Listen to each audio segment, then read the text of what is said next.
저희 댓글 보면 서기의 일상이란 분께서 아니 애초에 저 정도로 몸을 케어받고 싶으면 유명한 물리치료사를 찾아야지. 무슨 동네 헬스장에서 찾으려 그래 그걸 킥킥킥킥 이렇게 댓글을 남겨주셨어요.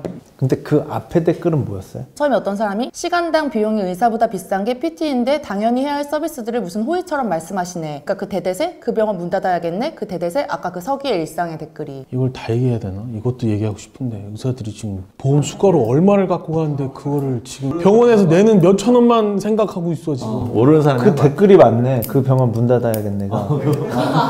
그리고 운동을 배우러 물리치료사한테 가는 곳이 있나요? 있어요. 물리치료사의 영역 중에서도 운동 치료라는 영역이 있어. 목적이 뭐냐에 따라 다르지. 그렇죠. 환자를 케어하는 게 목적이었으면 충분히 운동 치료라는 영역으로 환자한테 서비스가 제공되는 건데, 이 피트니스 시장은 아직까지도 주인이 없는 시장이에요. 그래서 이 시장으로 많이들 뛰어들고 있는데, 물리치료사들이 이 트레이너 영역, 이 회원을 1대1로 서비스하는 이 영역으로 뛰어드는 거죠. 근데 그 부분에 있어서 저는 경쟁력 충분히 있다라고 생각이 들어요. 왜냐하면 제가 개인적으로 먼저 체육학과를 나오고 그 다음에 이제 트레이닝 생활을 하다가 추후에 이제 물리치료과를 갔어요. 그 해부학, 생리학 뭐 그런 것들이 뭐 체육학대 때도 배웠어요. 교집합적인 부분이 되게 많이 있어요. 더 딥하게 공부한 건 있었어요. 너무 도움이 많이 되는데? 라는 생각을 많이 그 학교 다닐 때 그 친구들한테 너네 제발 운동해. 그리고 니네가 갖고 있는 이 지식 플러스 운동을 갖춰진다면 좀 더 경쟁력이 있다라고 느껴지는 거고, 고객들 입장에서 충분히 그렇게 생각할 수도 있는 거죠. 그거는 저도 충분히 100% 공감을 하고, 물리치료학과를 나온 트레이너한테 운동을 배운다라고 하면 전 이해를 할 수 있어요. 오해하면 안 되는 게 트레이닝의 목적은 치료가 아닙니다. 물리치료사들의 목적은 치료예요. 기본적으로 트레이닝에 대한 지식이나 경험이 없는 상태에서 치료적인 걸 내가 잘하니까 트레이너 해. 트레이닝 시장을 너무 우습게 본 거죠. 물리치료사 면허만 있으면 트레이너 하면 무조건 메리트 있어. 이거 아니거든요. 내가 진짜 몸을 한번 만들어 보겠다, 아니면 뭐 퍼포먼스를 향상시키겠다? 물리치료사들한테 그런 운동을 배우는 건 아니죠. 그래서 아까 홍석재 대표가 얘기한 게 끝이에요. 물리치료사 면허가 있는 트레이너한테 가서 운동을 배워라. 그게 끝이야. 더 이상 할 말이 없어. 근데 이 댓글이 어떻게 달렸나 왜 달렸나 생각해보면, 예전에 오석종 대표님께서 파프짐에서는 걸어오는 것부터 신체평가를 시작한다. 뭐 정적 테스트, 동적 테스트, 이거랑 연결돼서 댓글이 달린 거 아닌가 싶어서 혹시 대표님은 어떻게 생각하시는지. 케어를 받으려면 이제 물리치료사한테 가야죠. 뭘 알아야 보낼 거 아니에요. 고객 자신도 내가 가야 되는 상황인지 모르는 경우도 많기 때문에 센터에 오시면, 고객이 오시면 여러 가지 평가를 하는데 그중에 움직임 검사라는 게 있어요. 그래서 움직임 검사를 할 때 동작이 잘 나오면 3점, 그렇지 못하면 1점, 통증이 있으면 0점인데, 그럴 때 0점이 나오는 경우에 병원이나 아니면 그걸 케어할 수 있게 통증을 케어하는 곳에 이제 보는 게 맞고요. 트레이너들이 평가하는 목적이 겁주거나 이러려고 하는 게 아니라는 말이에요. 어쩌라고가 디테일하게 가야 돼요. 근데 그걸 디테일하게 가려면 1년, 2년, 3년, 10명, 20명, 100명 그런 케이스를 많이 해봐야 퀄리티가 생기는 거란 말이에요. 홍 대표 얼굴에 제 얼굴 좀 씌워주세요. 근데 그 댓글에 만약에 재활이나 치료적인 게 있다면 가는 게 맞죠. 그게 목적입니다. 그럼 당연히. 저희가 말씀드리고 싶은 거는 트레이너들이 보는 것 중에 통증이 있냐 없냐, 그리고 움직임이 잘 나오냐 안 나오냐, 뭐 좌우의 불균형이 있나 없냐, 이런 것들을 측정을 한단 말이에요. 네네. 근데 이거는 치료나 진단을 목적으로 하는 게 아니고 운동을 해도 되는지 안 되는지에 대한 기준을 알기 위해서 치료적이거나 재활적인 부분도 공부를 하는 거예요. 네. 이게 디스펑션이라 그래서 움직임이 제대로 안 나타나는, 네. 그리고 통증이 없는 부분까지가 우리의 영역이라고 보고, 좌우의 불균형이 차이가 많이 났을 때 부상의 발병률이 높다라고 하는 연구들이 많이 있기 때문에 특히 트레이너들이 좌우의 불균형을 많이 보는 거예요. 대신에 통증이 있다라고 하면 병원에 가세요라는 얘기를 많이 합니다. 사실 파프짐처럼 막 이렇게 평가를 해주고 그런 데가 동네 헬스장에서는 좀 기대하기 어려운 게 현실 아닌가요? 동네 헬스장을 너무 무시하면 안 돼. 여기도 동네 헬스장이에요. 동네 헬스장에 훌륭한 트레이너분들 많이 있어요. 근데 막 하는 사람들도 많이 있는 거지. 네가 말하는 건 뭐 10%도 안 돼, 몇 프로밖에 안 돼라고 얘기를 하는데 네. 또 아니야라고 반박하기도 좀 어려워. 왜냐하면 트레이너가 아닌 사람들이 피트니스 센터에서 트레이너를 하고 있어요. 화가 나지. 화가 나는데 피트니스 시장 자체가 잘못 구성돼 있어요. 법적으로 좀 해야 돼. 제한을 둬야 돼. 그게 최소한의 네. 자격을 갖춘 사람만 트레이닝을 할 수 있게 법적으로 딱 해놓으면 얼마나 많이 정화가 되겠어요. 현재 업계가 어느 정도까지 있냐면 헬스장 사장님이 야 생체 자료 좀 줘. 우리 트레이너들 자격증 좀 따게 하게. 자격증이 없는 트레이너가 얼마나 많다는 얘기. 대한민국에 피트니스 센터가 10,000개인데 PT 스튜디오랑 뭐 그런 거 다 해서 근데 건은사 딴 사람이 몇 명이나 있냐 이거죠. 얼마 없어요. 물론 그렇게 가면 너무 좋겠어. 지금 물리치료사랑 아까 트레이너랑 비교되는 것 중에 하나가 그거였잖아요. 물리치료사는 면허를 갖춘 사람이 병원에 가서 일을 할 수 있는 거예요. 그러니까 면허 있는 사람만이 물리치료 할 수 있고 물리치료학과 나온 사람만이 면허를 딸 수 있는 거예요. 그들만의 울타리가 정확히 있어요. 법적으로도 보호받을 수 있는 거고 직업적으로도 가치와 인식이 높은 거죠. 근데 퍼스널 트레이너는 그게 없잖아. 건강운동관리사라는 자격증이 있으면 조금 더 회원들한테 좋은 그 트레이닝 서비스를 줄 수 있는데 그거 없이 하는 사람 너무 많고 그것도 심지어 그게 있다고 해도 인정조차 안 해준단 말이에요. 잘 모를 것 네, 같아요. 잘 모르고 회원들도. 그래서 이게 되게 큰 문제라고 보는 거예요. 그러니까 제가 봤을 때 건강운동관리사 자격증이 있어야 트레이너를 해야 된다. 네. 이상적인 지금 현재 피트니스 시장에서 트레이너가 아닌 사람들, 갖추지 못한 사람들이 트레이너를 하고 그런 사람들한테 트레이닝을 받고 문제가 되고 그쵸. 이게 빈도수가 너무 높고 최소한 이건 배워야 된다는 걸 얘기하고 싶은 정말 거예요. 최소한의 그럼 퍼스널 트레이닝을 위한 제일 특화된 자격증은 뭐가 있어요 지금? 국내에요? 네. 운동 전문가, 뭐 필라테스 강사, 뭐 그런 자격증들 개수 합치면 수백 개 넘을걸요? 엄청 많아. 근데 여기서 중요한 게 뭐냐면 어떤 자격증이 공신력 있는 자격증이다 라는 기준이 없어요. 다 민간이에요? 네, 다 민간이, 미국도 민간이에요. 민간인데 미국은 그런 게 있어요. NCCA라는 단체가 있어요. 걔네도 자격증이 많다 보니까 나라에서 인정해주는 자격증으로 얘네 평가해주는 그런 평가위원회 같은 데가 있는 거예요. 근데 한국에서는 그게 없어요. 대한민국에서는. 수많은 자격증들이 나열되어 있음에도 불구하고 뭐가 정말 좋은 자격증인지가 모르는 거예요. 근데 이거는 유 대표님이 얘기하신 게 반박 올 수도 있어요. 왜냐면 우리는 그 기준에서 공인력 있게 하고 있는 단체입니다. 여러 군데에서 또 그런 얘기를 할 수도 있거든요. 민간 자격증이 나쁜 거 아니야. 뭐 국가 자격증이 무조건 제일 좋다라고 하는 것도 아니에요. 다 보완해서 시장에서 경쟁을 하는 건데 지금 어떤 느낌이냐면 피트니스 업계든 네. 뭐 이쪽 종사자든 다 치킨 게임 하는 거예요. 자꾸 질이 높아지는 경쟁을 하는 게 아니고 질이 낮아지는 경쟁을 하고 있어요. 자격증이 있는 사람 내가 뽑고 싶지. 네. 근데 나는 돈을 많이 못 벌어. 그리고 자격증이 있는 사람 뽑고 싶다라고 구인을 올리는데 네. 안 와. 그리고 자격증이 없고 내가 처음 보는 자격증을 갖고 있는 트레이너들이 지원을 해. 네. 근데 나는 지금 당장 트레이너를 뽑아야 네. 돼. 근데 말 잘해. 매출을 일으켜. 어쩔 수가 없는. 근데 그거를 업계 탓만 할 수도 없고 그 트레이너 탓만 할 수도 없고 자격증 탓만 할 수도 없는 거예요, 솔직히. 여러분들 알고 계시겠지만 20년 넘게 피트니스 센터 가격이 유일하게 내려가고 있어요. 치킨 값도 지금 20년 전이랑 지금이랑 비교를 해봐. 치킨도 올랐는데. 치킨도 올랐어. 근데 20년 전에 헬스장 비용보다 지금 더 싸졌어. 너무 포화 상태라서 그런 건가요? 그렇죠. 그러니까 치킨 게임을 하고 있는 거예요. 그 시장 안에서 누가 들어가서 고액 연봉을 받고 뭘 하겠어. 근데 고용의 안정성도 없고 이직률도 엄청 높아요. 그리고 실제 피트니스에서 경쟁하는 건 시설이에요. 어디가 더 넓어? 어디 장비가 더 좋아? 시설 경쟁을 하는 거야. 네네. 비주얼 경쟁하는 거예요. 솔직히 어떤 피트니스 센터는 과거부터 이런 영업 전략 많이 했었는데 예쁜 여자들, 몸 좋고 잘생긴 남자들 무료로 네네. 이렇게 해서 막 이렇게 네. 오픈 세일하는 아직도 그런 것들도 있긴 있어요. 그러니까 이 바닥에서 누가 트레이너를 하고 싶겠냐고. 내가 4년대 대학을 나왔어. 의미가 없어. 내가 그 시장에 가서 내 커리어를 쌓을 만한. 근데 제가 진짜 마음이 아파. 이렇게 풍연만 하려고 이런 말을 드린 건 아니에요. 미친놈 같은 애가 한 명 나와야 돼요. 진짜 이 판을 뒤집을 수 있는 사람이 한 명 나와야 된다라고 보는 거예요. 한번 미쳐봐.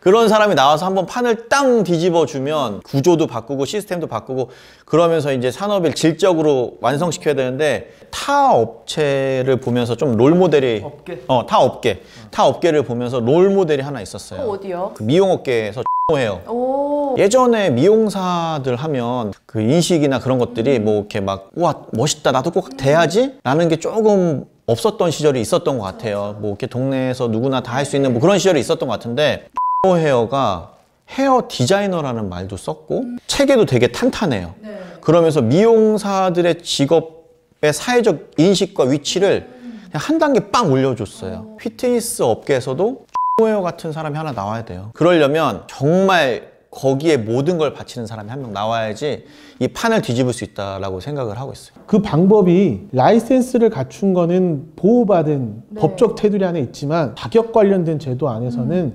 시장에서 경쟁을 하는 거예요. 그러면 그 산업체나 그 기업이 그 문화를 만들 수 있다. 근데 뭐 물론 제가 말한 게 뭐 몇 년 전에 들었던 얘기이기 때문에 달라졌을 수도 있지만 기본적으로 미용실에서 내가 연습생으로 처음에 들어가요. 미용사라고 하는 국가 자격증은 입문의 조건이에요. 아, 그쵸. 스텝 시절을 겪어야 되잖아요. 미용사 국가 자격증을 따고 미용실을 차린 사람은 없어요. 있든 없든 연습생을 하면서 미용사 국가 자격증을 취득하는 게 입문의 조건이야. 사람들 머리도 감겨보고 그리고 머리 자르는 것도 계속 봐야 돼요. 관찰하고 티칭하고 여러 가지를 익혀야 되는 거예요. 수련의 기간이 필요해. 라고 하는 브랜드가 이 프로세스를 만들었어요. 제가 알고 있기로 한 6학기 정도 연습생으로 들어가. 연습생으로 들어가면 4대 보험도 다 들어주고 월급을 줘요. 그리고 퇴직금도 다 마련해줘. 다시 주말에 교육을 해요. 그럼 교육비로 다시 비용을 가져가는 것들도 있어요. 근데 저는 그 자체가 시장에서 만든 원리라고도 생각을 해. 100명 이상의 머리를 깎고 그 머리 깎은 포트폴리오를 미용사들하고 또 다시 검토받고 실기도 시험을 봐요. 맞아요. 디자이너 시험을 보고 통과를 해야 디자이너를 달 수 있는 거잖아요. 그렇죠. 그 산업체에서 다시 자기네 산업체에 자격을 준단 말이야. 근데 그게 공신력을 갖춰버렸어. 그래서 뭐 짧으면 2년, 뭐 길면 3년 헤어 디자이너라고 하는 명함을 줘요. 그리고 그 업장에서 연습생을 거쳤잖아요. 헤어라고 하는 곳이 많이 깔려 있기 때문에 다른 지점에서 디자이너로 시작할 수 있게 해줘. 취업으로 연결까지. 취업까지 연결을 해주는 거야. 실제로 디자이너를 달고 들어갈 때는 4대 보험이 끝납니다. 이런 프로세스를 잘 갖추어 놓고 운영을 하면 피트니스 센터도 충분히 가능성이 있다. 저도 피트니스 시장을 좀 바꾸고 싶어서 또 스타트업을 하고 있는 거예요. 그렇죠. 근데 대부분의 많은 피트니스 센터들은 영세예요. 큰 그림 그런 것들을 보기에는 조금 부족해요. 당장에 월세 내야 되고 직원 급여 나가야 되고 자산이 엄청 쌓이는 그 업종도 아니고 그러다 보니까 이제 그달그달이 되게 급한 거예요. 또 이 울타리도 없으니까 트레이너들은 계속 바뀌어. 트레이너를 키우려고 하는 그 시간도 필요하고 그 비용도 필요하고 엄청난 노력들이 필요한데 그러니까 이제 어느 순간 대표도 그냥 놔버리는 거예요. 거기에 그 비용 쓰고 시간 쓰고 노력 쓰는 거를 그냥 놓고 그냥 와서 그냥 해라. 좋은 사람, 이렇게 잘생긴 사람 나와서 해라. 아니면 그냥 아무나 너 운동 할 줄 아니까 와서 해라. 하면서 시장이 이렇게 흘러가고 있어요. 지금 시장이 솔직하게 얘기 드리면은 치킨집이에요. 저 사람들은 하는 말 난 이해가 잘 안 돼. 그렇게 생각할 수도 있겠죠. 왜냐하면 이렇게 오해하실 수도 있어요. 치킨집에서 치킨을 튀기려면 적어도 한식 자격증을 갖추고 있어야지. 그렇게 들릴 수도 있는 거예요. 근데 여기서 제일 중요한 노력을 해야 되는 것 중에 하나가 적어도 치킨집이 뭘 갖고 경쟁해요? 치킨 맛을 갖고 경쟁을 하잖아. 그럼 PT 센터 해야 되는 경쟁이 뭐야? 고객의 건강 관리를 누가 더 잘하냐 라고 하는 걸 경쟁을 해야 되는데 측정하고 평가하고 어떻게 프로그래밍 하냐라고 하는 건 바이블이 있단 말이에요. 그럼 어느 센터에 가도 그런 걸 받아요. 회원이 만약에 필터링을 해야 되는 건 뭐야? 내가 A 센터에 가고 B 센터에 갔는데 이런 검사 받고 이런 측정을 받았어. 똑같은 검사를 받았는데 이쪽하고 나한테 주는 프로그램이나 퀄리티가 다른 거야. 건강관리를 경쟁을 해야 되는 거예요. 적어도. 근데 건강관리 경쟁이 아니고 시설 비주얼 경쟁을 하니까 이 바닥이 요 모양 요 꼴이 난 거고 그거를 해결하려고 현장에 있는 사람들이 많이 도전을 하지만 실제적으로는 치킨집이 얼마나 쉽지 않겠어. 내가 동네에서 치킨집 하는데 내가 BHC 되겠다라고 하면 그거는 뭐 내가 이태원 클래스 찍는 것도 아니고 어렵잖아요. 결국에는 이게 어디로 연결되냐면 전공을 한 사람들, 트레이너가 되고자 하는 사람들이 없어요. 내가 왜 치킨집에서 닭 튀기려고 해? 4년제 나오고. 그 미용업계에서는 라는 롤모델이 있었는데 이 피트니스 업계에서는 과연 어떤 업체가 이거를 나와서 이 시장과 이 트레이너의 가치를 올릴 수 있는지 이런 것들도 한번 한 가지 얘기하고 싶은 게 뭐냐면 유튜브 채널 중에서 되게 다양한 그 운동 관련 컨텐츠 채널이 많아요. 근데 제가 좋아하는 채널이 하나 있는데 그 중에 하나 뭐냐면 3분 운동가 되게 좋아하고 있고 또 피지컬 갤러리 또 라이프에이드 그런 채널들이 되게 좋아요. 왜 좋냐면 이 채널들이 건강적인 상식과 운동에 대한 상식 수준을 되게 많이 올려놨어요. 데드리프트 자세만 해도 예전엔 다 허리 꺾어서 이렇게 했거든요. 이제 중립 잡고 데드리프트 해야 되는 거 일반인들이 웬만하면 다 이제 알게 됐어. 물론 모르는 사람도 있겠지만 근데 예전엔 심지어 트레이너도 그걸 몰랐어. 그래서 허리 꺾고 이렇게 시켰어. 트레이너들도 방송에 나와서까지도 그렇게 시켰단 말이에요. 운동 관련 유튜버들이 일반인들의 시야를 높였기 때문에 이제부터 치킨 게임을 하더라도 살아남으려면 트레이너는 공부를 해야 돼요. 그런 사람들이 이제 살아남아요. 그럼 그런 사람들이 살아남을 수 있는 그 구조를 만들어야 되는데 지금 현재의 구조는 공부를 알려주고 자격증을 발급하고 끝이에요. 바로 현장을 네, 그냥 뭐 그 현장을 가든지 뭐 아니면 네가 알아서 해가 되는 거예요. 자격 과정 안에서도 그 사람을 계속 추적 관찰하면서 케어해주는 그 시스템이 있어야 되는 거예요. 근데 그 시스템을 하려면 그 회사가 리소스나 비용이나 투자가 어마어마해야 되고 그리고 그 견습생도 그 회사에 대한 비전과 가치를 보고 가야 돼요. 근데 여기까지 지금 뚫어내는 회사가 아직까지 없어요. 그냥 몸 좋고 퍼포먼스 좋고 말 잘하는 사람이 멋진 트레이너라는 거예요. 근데 저는 고객들의 눈높이는 꽤 높아졌다고 생각이 돼요. 높아졌어. 예전보다 너무 많이 높아졌어. 고객들의 눈높이가 높아졌으니까 잘못된 트레이너들이 보이는 거야. 보이죠. 더 높아져야 돼. 제가 하나 궁금한 게 있는데 체육학과 전공한 사람 체육학과에 가서 네네. 트레이너 되고 싶은 사람 손 들어봐. 한 명도 없다 그랬잖아요. 퍼스널 트레이너. 여기서 중요한 건 퍼스널 트레이너 되고 싶은 사람. 첫 번째 질문이 여기서 퍼스널 트레이너 되고 싶은 사람 있나요? 하고 수요 조사를 해봐요. 근데 그때 단 한 명도 없어. 근데 대신 선수 트레이너 하고 싶은 사람 있어. 그럼 손 많이 들더라고. 그러니까 퍼스널 트레이너는 아무나 다 할 수 있는 하급. 그게 아니다라는 걸 좀 알려주려고 갔음에도 불구하고 그런 부분에 있어서 좀 안타까움이 있죠. 그걸 또 빨리 깨주고 알려주는 게 우리의 역할이고 성숙해지고 있는 단계라고 지금 저는 보고 있는 거예요. 결국 진입장벽이 낮아서 그래. 그 진입장벽이 왜 낮을까? 인재들이 피트니스 시장에서 트레이너를 하려고 하지 않을까? 이 선수 트레이너라는 시장은 나름대로 진입장벽이 있어요. TO도 적고. 아니, 근데 그것도 있잖아. 프로팀은 누구나 이름을 말하면 아는 회사야. 피트니스 대표 브랜드가 없잖아. 근데 예전에 그런 것도 있어. 호텔 들어가면 얘기해. 그 브랜드 있으니까. 이거 너무 뭔가 설명이 더 필요하지 않은 그냥 이름 하나만으로. 그러니까 지금 얘기하신 건 그 시선, 전 다른 생각이 있는데 고용의 안정성이 불안해서라고 생각해요. 정규직 자리도 없고 정규직으로 간다라고 해도 4대 보험이 들어가 있는 피트니스 시장이 거의 없고. 선수 트레이너는 다 정규직인가? 아니죠. 제가 얘기 드리면 보건소의 운동 처방사 되고 싶어 해요. 대기업, 뭐 호텔 들어가고 싶어 해요. 계약직이라도 들어가고 싶어 해. 왜? 정규직 자리가 없는 건 아니거든. 그러니까 계약직으로라도 들어가서 어떻게든 정규직이 되려고 노력하는 방향이 있어. 그러니까 가는 거야. 평생 이 직장에서 안정적으로 가고 싶으니까. 오래 일할 이유가 없어. 왜? 진급이 없어. 급여가 오르지 않아. 연차가 보장되지 않아. 대부분의 피트니스 센터는 다 특고 수준이란 말이야. 특수고용 노동자로 일을 하는데 내가 왜 여기서 꾸준하게 계속 일을 해? 4년제 나온 친구들이, 공부 열심히 한 친구들이, 인재들이 내가 거기서 처음 시작하고 싶지가 않은 거야. 왜? 4대 보험 해주고 뭐 해주고 다 안정적인 보장을 해줌에도 불구하고 내가 고민할 곳들도 있는데 내가 왜 애초에 특고 수준밖에 안 되는 그 직종에 내가 들어가서 시작을 하냐 이거야. 4대 보험이라고 하는 거는 어느 직종에서도 어떤 것 중에서도 혜택이 아니고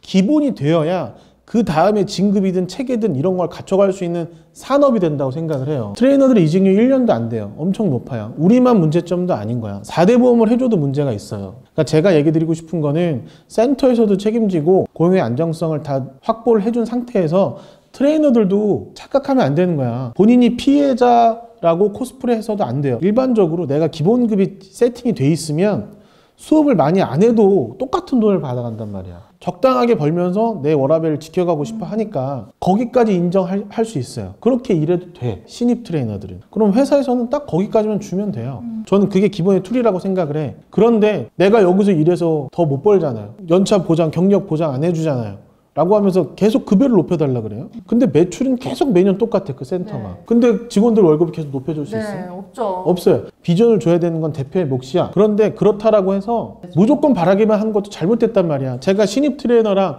경력 트레이너에 대한 차이를 명확하게 구분해 드릴게요. 경력직들은 굳이 신입 회원을 많이 받지 않아도 돼요. 네. 혹은 아예 안 받는 트레이너들도 있어. 왜? 이 트레이너 보고 알아서 찾아오니까. 그럼 센터에서는 어떻게 해야 돼요? 그럼 당연히 경력이 인정되지. 당연히 월급을 올려줘야지. 왜? 어차피 이 사람이 없으면 그 매출은 일어나지 않나. 그리고 신입 트레이너 오면 또 신입을 주고. 그렇게 해서 성장을 해나가야 돼. 지금 단계는 양적 성장을 한 거야. 우리가 바라봐야 되는 가치는 이거는 아니니까 이제는 확실하게 차별화 둘 수 있는 차이를 노력하자고. 그 얘기를 하는 거예요. 4대 보험을 해주면 센터가 망해. 만약에 그렇지 않으면 인재들이 오겠냐고요. 4대 보험을 하면 피트니스가 망한다라고 얘기해 주셨는데 계속 4대 보험을 하는 얘기도 아니에요. 그것도 센터가 부담스러워. 신입 트레이너는 4대 보험 하는 게 어렵지 않다고요. 왜? 연봉이 높지 않으니까. 처음에 들어와서 신입 회원들 받고 레슨을 해. 그래서 내 장기 보유 회원 늘려. 그리고 한 번 운동했을 때 회원님들이 운동을 유지하는 기간이 신입보다는 늘어나겠죠. 1년, 2년 경력직이 되면. 그렇게 해서 경력직이 된 트레이너들은 연봉이 계속 올라가기 부담스럽단 말이에요. 그러면 선택하게 해주면 돼요. 훨씬 더 많은 레슨비를 회당 줄 수 있으니까 프리랜서로 전향할 거냐, 아니면 차근차근 연봉을 올려서 관리자로 갈 거냐, 그런 절차를 만들어 볼 수 있단 말이에요. 4대 보험을 해서 직원을 고용해서 뽑았어요. 그 친구가 매출을 뭐 내주거나 이익을 내주지 않는 이상은 투자야. 근데 신입 선생님들이 오자마자 어떻게 잘하냐 이거죠. 10명을 뽑았는데 끝까지 살아남는 사람이 몇 명이나 있냐 이거죠. 그러니까 어떻게 보면 이거는 회사에서 안고 가는 엄청 큰 리스크인데, 이 영세한 휘트니스업에서 이걸 견뎌낼 수 있는 체력이 되는, 그 자본이 되는 회사가 얼마나 몇 개나 있냐 이거예요. 견뎌야지. 그리고 그만큼 어려운 산업이니까 궁리해야지. 대표가 해야 될 건 그런 것들이에요. 그리고 신입 트레이너들 처음에 채용했을 때 연봉 높지 않아요. 신입으로 트레이너를 들어가면서 나는 300, 400 벌 거라고 하는 그런 트레이너들도 그거 착각하면 안 돼. 능력도 없는데 무슨 3, 400을 벌라 그래. 그러면은 이 시장이 정리돼야 되는데, 정말 본인이 열심히 한 만큼 얻고 싶은 그 본능이라는 게 있잖아요. 어떤 사람이라도 100개, 200개, 300개 안 한단 말이에요. 그냥 한 10개, 5개. 본인의 에너지를 최소한으로 에너지 쓰고 돈을 많이 벌고 싶지, 최대한으로 에너지를 많이 쓰면서 돈을 적게 벌고 싶은 사람은 한 명도 없어요. 그러다 보니까 이게 우리 시장하고는 안 맞는 거예요. 제가 세무사분한테 얘기했어. 우리 4대 보험으로 직원 다 바꾸겠다. 이 4대 보험까지도 못 해주면 난 사업 안 하겠다. 이거는 우리가 잘못하고 있는 거다. 뭐 그러면서 4대 보험을 한번 바꿨던 적이 있어. 그랬다가 1년 뒤에 회사가 망할 뻔했어. 다시 바꿨어. 정말 미안하다. 내가 실수했다. 근데 그쪽 세무사에서 어떻게 얘기했냐면, 우리 직업군 자체는 개인 사업자의 형태를 띠고 있는데 왜 근로소득자로 가세요? 그냥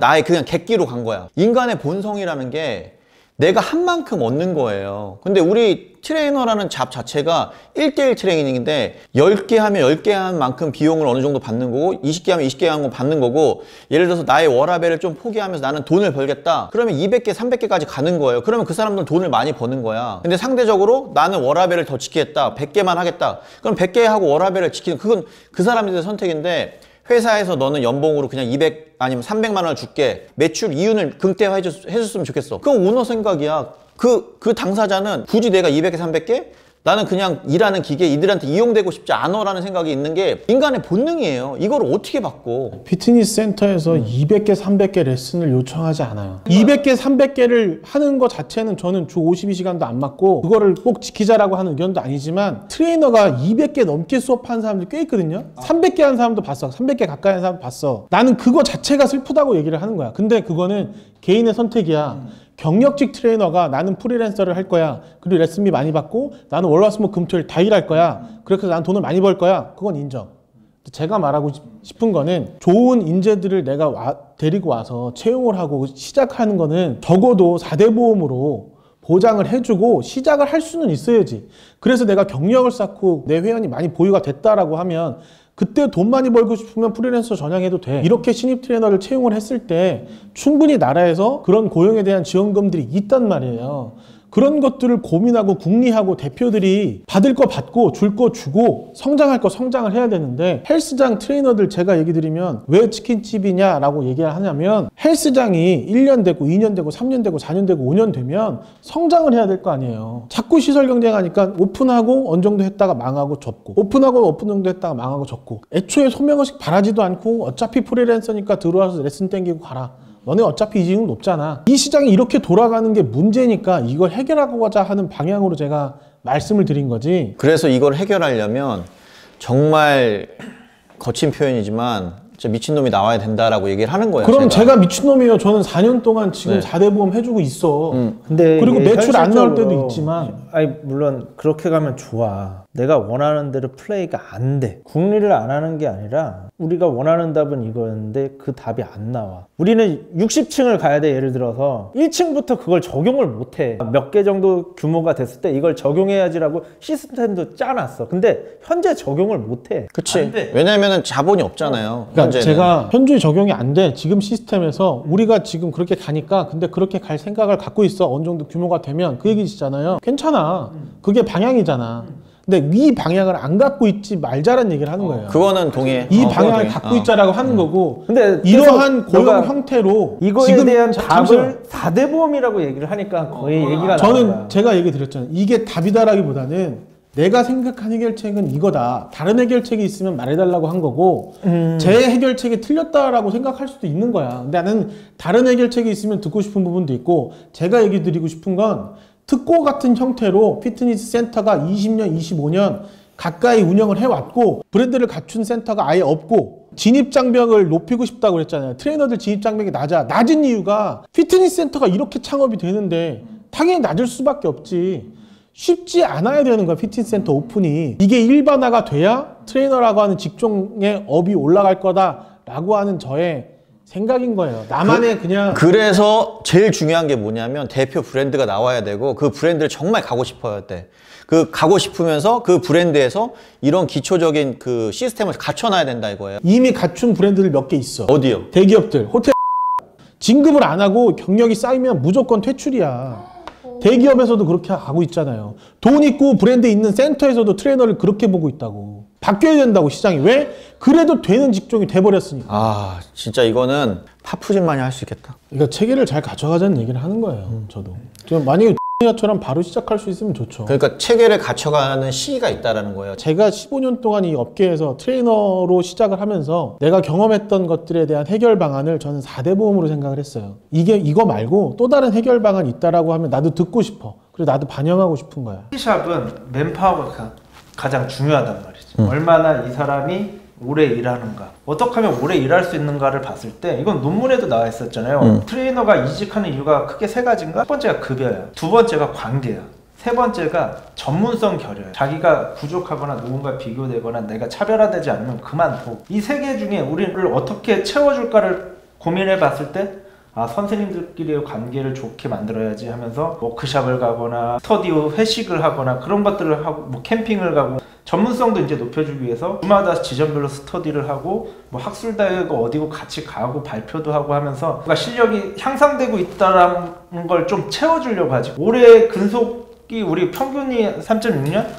12년 됐는데 10년 된 직원이 있어. 그 직원을 우리가 4대 보험을 해줬냐? 그건 아니야. 근데 해줄 계획은 있어. 근데 지금 적용을 못할 뿐이지 이 정도 우리가 사이즈가 되면은 이걸 해줘야 되겠다 이런 생각은 갖고 있지. 제가 4대 보험 얘기 자꾸 하는데 4대 보험을 하고 안 하고랑 상관없이 지금 오 대표님이 말씀해 주신 건 모든 센터가 갖춰가야 되는 방향이잖아요. 근데 많지가 않잖아. 저도 그거에 대해서 아마 모든 회사 오너들이 이해를 할 텐데 입사의 기준은 연봉이고 이직의 기준은 관계예요. 아니면 스카웃이에요. 더 좋은 곳. 근데 재밌는 건 이 업계에서 더 좋은 곳이 없어. 다 비슷비슷하지. 어디 브랜딩 네임 있는 데가 어디 있어? 딱 뭐 호텔. 누가 가려고 그래 요즘. 지금 춘추 전국 시대예요. 춘추 전국 시대고 아직까지 1등 없어요. 우리나라에. 조만간 그 누구 하나가 치고 나갈 거고 그 치고 나가는 그 브랜드가 좀 좋은 표준화 모델이 됐으면 좋겠어. 선생님이 빨리 그냥 국회의원을 해.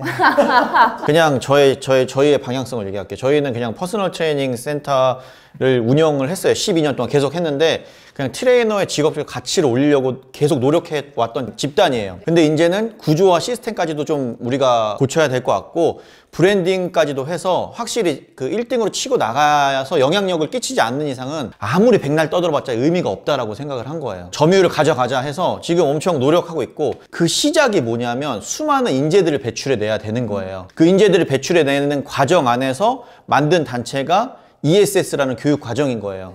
엑서사이즈 사이언스 그 스페셜리스트라는 과정을 통해서 퍼스널 트레이너, 선수 트레이너를 양성하는 거예요. 이 현장에 진짜 필요한 사람들 양성하고 이 사람들이 현장에 갔을 때 바로 고객과의 그 만남이나 고객과의 트레이닝이 이질감 없이 딱 할 수 있게끔 돈이 없어서 망하는 게 아니라 사람이 없어서 망한다고 하거든요. 좋은 사람들을 많이 만든다는 게 우리의 목표인 거예요. 그래서 시작을 이걸 한 거고 이제 점차 늘려가면서 우리뿐만 아니라 좋은 곳에 좀 이렇게 뿌려주면서 피트니스 시장을 업그레이드 시킨다는 게 우리 회사의 목표인 거죠. 근데 수많은 사람들이 얘기를 해요. 그거 어렵다. 그거 힘들다. 분탕질 치는 애들이 너무 많다. 장난치는 애들이 너무 많다. 구조와 환경이 바뀌지 않으면 절대 불가능하다. 그런 얘기 들을 때마다 더 하고 싶어. 네, 그런 얘기 들을 때마다 그냥 변태야? 그 누구도 쉽게 할 수 없는 업종이다 보니까 어떻게든 그냥 뚫어내고 싶어. 그래가지고 이걸 뚫어내서 퍼스널 트레이너라는 가치를 그냥 한 단계 올리고 싶어. 현장에서 트레이너를 하고자 하는 학생들, 하고 있는 사람들 혹은 피트니스 센터를 운영하고 있는 사람들이 오늘 이 영상을 보면 각자 생각하는 게 있을 거라고 생각해요. 근데 이게 백날 떠들어봐야 구조가 안 바뀌더라고 잘. 어디서 누군가가 돈을 벌었으면 그 시장에서 만약에 돈을 번 센터가 있거나 돈을 번 업체가 있으면 그 돈을 가져가는 게 아니고 다시 투자해야지. 다시 투자해서 시장을 개선해야지. 그리고 차이점을 명확하게 보여줘야지. 근데 그렇지 않잖아. 물론 시장이 커지니까 수요가 둘 다 높아지니까 지금까지는 왔는데 이제는 차이를 확실하게 명확하게 보여줘야 된다고. 그러니까 더 좋은 인재를 데리고 와야 되고 시장이 개선돼야 되고 근로조건도 더 바뀌어야 된다는 생각을 했던 거예요. 그래야지 체육학과 학생들이 혹은 훌륭한 인재들이 내가 퍼스널 트레이너가 돼야지라고 하는 꿈을 갖지. 그래서 나중에 진로 특강 나갔을 때 퍼스널 트레이너 하고 싶다면 손 다 들었으면 좋겠다. 그런 꿈도 꾼단 말이야. 내 딸이, 내 아들이 퍼스널 트레이너가 되겠다라고 해. 야, 너무 좋은 직업이다. 잘해봐라. 라고 응원해 줄 수 있는 주변의 사람들, 시장이 갖춰졌으면 좋겠어요. 저 역시 그냥 저는 지금도 항상 얘기하는데 우리 애들한테 너의 아빠의 직업은 퍼스널 트레이너다. 너의 아빠의 직업은 정말 훌륭한 직업이다. 그리고 와이프한테도 얘기하는데 어디 가서 당신 그 친구들이 남편 뭐해 그러면 트레이너 한다고 당당히 얘기해라. 쫄지 마라. 이거 진짜 훌륭한 직업이다. 엄청 나 교육하는데. 아니, 직업 자체는 좀 훌륭하다고 생각해요. 이롭게 하는 거잖아, 사람은. 그건 훌륭한 거지. 제가 그 얘기는 드릴 수 있어요. 만약에 내가 트레이너를 시작을 했어. 그러면 어차피 비슷비슷해요. 비슷비슷하니까 그냥 한 군데서 좀 오래 일해. 오래 일하고 내가 많이 케이스 보고 오랫동안 운동을 유지시키는 경험을 가지라고. 계속 센터를 바꾸지 말고. 좋은 트레이너는 그래봤자 덕진 개찐이야. 한 곳에서 오랫동안 일한 트레이너야. 그쵸, 이거의 그쵸. 기본이긴 해요. 기본이다. 좋은 센터 고르는 법으로 알려주셨던. 완전 좋은 트레이너. 최소한의 필터링은 되는 거죠. 네. 왜냐하면 그곳에서 오래 있었다는 건 그곳이 뭔가 성장을 할 수 있다는 곳이라던가. 우리 중학생 때 회원이 군대 갔다 와서도 그 선생님 있잖아. 그렇죠. 파푸짐 잘하지 말고. 파푸짐